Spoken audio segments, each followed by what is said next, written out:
पुष्पा कामवाली। मुंबई जैसे बड़े शहर में घर का काम करने के लिए कोई अच्छी काम वाली मिलना बहुत बड़ी बात है। हिमांशी को पुष्पा नाम की एक अच्छी काम वाली मिल तो गई थी, लेकिन जितनी तेजी से वो काम करती थी उससे दुगनी उसकी जुबान चलती थी। एक दिन हिमांशी ने पुष्पा से कहा, पुष्पा, राहुल और मैं अपने किसी रिश्तेदार के घर जा रहे हैं। तुम दोपहर का खाना मत बनाना, रात का खाना बनाकर चली जाना। हाँ दीदी, आप चिंता ना करो, मैं अच्छे से सारा काम कर लेगी। आप जाओ अपने रिश्तेदार के घर। हिमांशी और राहुल के जाने के बाद पुष्पा ने नाचना शुरू कर दिया। अच्छा हुआ दीदी और भैया चले गए, अब पूरा दिन एसी चलाऊंगी, अच्छा अच्छा खाना बनाऊंगी। नहीं, लेकिन पहले घर का काम करके फ्री हो जाती है मैं, इसके बाद आराम से एंजॉय करेगी। अब एक दिन के लिए सही, लेकिन वो पूरा घर पुष्पा का था। अब पुष्पा घर की सफाई करने लगी, तभी उसकी नज़र हिमांशी की बहुत सुंदर सैंडल पर पड़ी। बाबा रे, दीदी की चप्पल तो बहुत सुंदर है, मैं पहन कर देखती है, मेरे पैरों में तो ये सैंडल बहुत अच्छी लगेगी। पुष्पा ने वो सैंडल पहन तो ली, लेकिन हाई हील होने की वजह से उससे बिल्कुल भी चला नहीं जा रहा था। अरे बाबा रे, दीदी कैसे पहनती है इस फर्स्ट फ्लोर को? इस चप्पल को पहनकर और इस पर से कूदकर तो इंसान सुसाइड भी कर सकता है। अरे बाबा, हमें अपना काम ख़त्म कर लेती है जल्दी से। पुष्पा जल्दी से सैंडल रख देती है और दोबारा अपने काम में लग जाती है। काम करने के बाद उसे भूख लगती है। क्या बनाए खाना? एक काम करती हूँ, जैसे दीदी और भैया बाहर से ऑर्डर करते हैं वैसी मैं भी कर लेती हूँ। पुष्पा पास में पड़े मेन्यू कार्ड को उठाती है और उस पर लिखे फ़ोन नंबर को डायल कर देती है और कॉल करके कहती है, हेलो पिज्ज़ा वाले भैया, एक गर्मा गर्म पिज्ज़ा भिजवा दो। पता है ना किस पत्ते पर भेजना है? मैडम, आपको कौन सा पिज़्ज़ा चाहिए और एड्रेस हमें नहीं पता, आप प्लीज़ एक बार बता दीजिए। अरे बाबा रे, जो भी सबसे अच्छा पिज्ज़ा हो वही भेज दो ना भैया। और अकबर रोड पर जो बड़ी सी सफ़ेद बिल्डिंग है ना, उसमें फ्लैट का नंबर है 202। बाबा रे, इतना ही पता है मुझे, अब जल्दी से आ जाओ ना, बहुत तेज भूख लग रही है। अब पुष्पा बेसब्री से पिज्ज़ा का इंतज़ार करने लगी, लेकिन पिज्ज़ा वाला बहुत देर बाद आया। अरे बाबा रे, इतनी देर में पिज्ज़ा लाएगा तो मैं भूख से मर नहीं जाती क्या?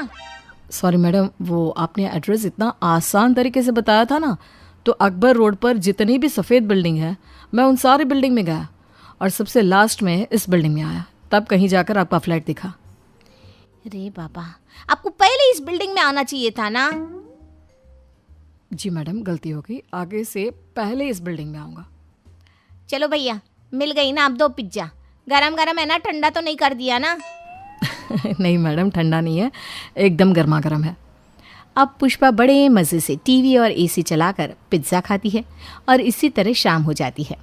पुष्पा खाना बना रही होती है, तभी डोरबेल बजती है। लगता है भैया और दीदी आ गए, अच्छा है मेरा खाना भी बन गया। पुष्पा दरवाज़ा खोलती है, राहुल और हिमांशी अंदर आ जाते हैं। राहुल जैसे ही अंदर आता है उसे महसूस होता है कि पूरा घर ठंडा हो रहा है। पुष्पा, ये घर इतना ठंडा क्यों हो रहा है? तुमने एसी चलाया था क्या?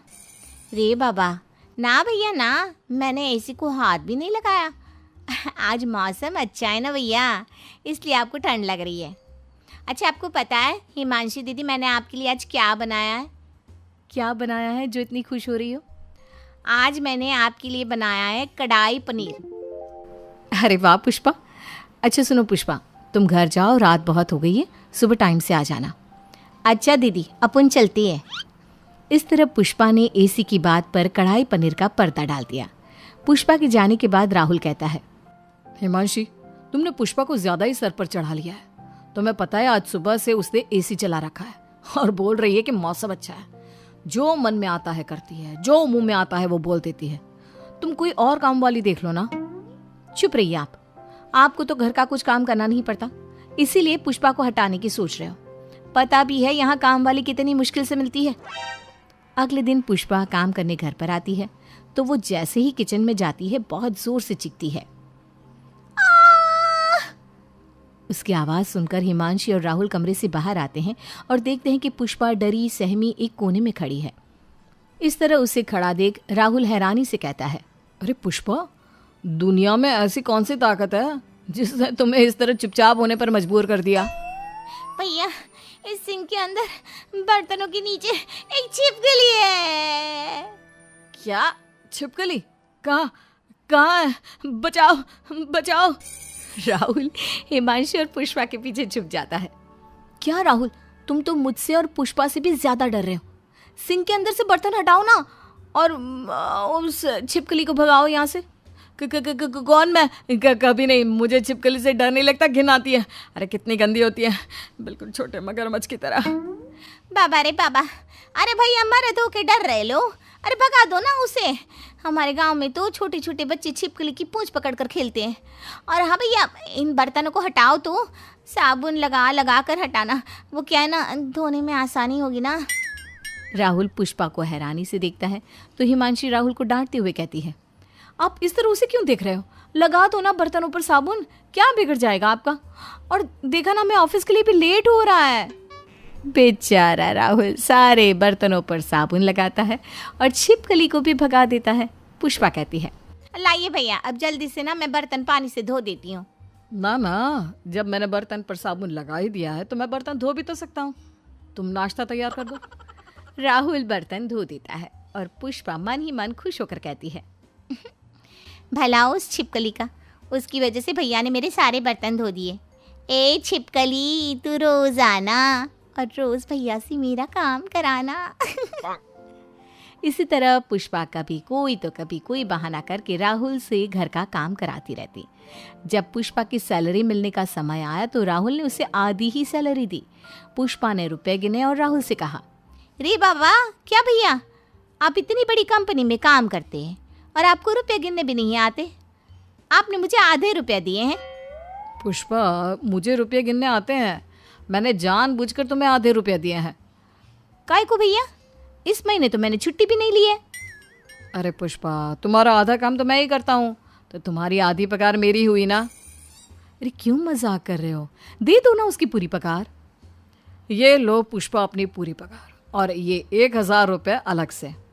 रे बाबा, भैया ये 1000 रुपये क्यों दिए? क्योंकि तुमने इन्हें घर का काम करना जो सिखा दिया है, इसलिए। बाबा रे, अपन तो डरिच गेला था। बाबा रे, तुम्हें डराने के लिए सही तो किया था। इस बात पर सभी हंसने लगते हैं। इसी तरह कई दिन गुजर जाते हैं। राहुल की तबीयत अचानक खराब हो जाती है तो पुष्पा हिमांशी के साथ मिलकर घर संभालती है। वो हिमांशी के साथ राहुल को हॉस्पिटल ले जाने में मदद करती है। कभी कभी रात में वो अपने घर पर भी नहीं जाती। पुष्पा, तुमने मेरी बहुत मदद की, उसके लिए थैंक यू सो मच। ये लो तुम्हारी इस महीने की पगार। रे बाबा, नहीं दीदी, आप मुझे ना अगले महीने पगार देना। अभी भैया की तबीयत ठीक नहीं है ना, और आप भी काम पर नहीं जा रही हो, तो अभी मैं आपसे पैसे नहीं ले सकती। ये सुनकर हिमांशी की आंख में आंसू आ गए।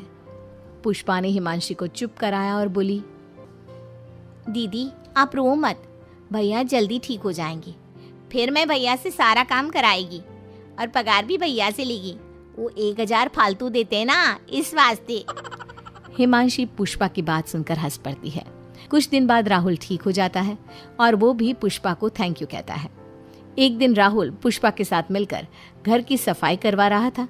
वो चेयर पर चढ़कर तस्वीर साफ करने लगा, तभी उसके हाथ से कपड़ा गिर जाता है। पुष्पा, वो कपड़ा उठाकर देना जरा। भैया, मैं पुष्पा काम वाली, मैं झुकेगी नहीं साला। ये सुनकर हिमांशी जोर जोर से हंसने लगी और राहुल पुष्पा से कपड़ा मांगकर शर्मिंदा हो गया। नीचे मुंह कर वो मुस्कुराने लगा।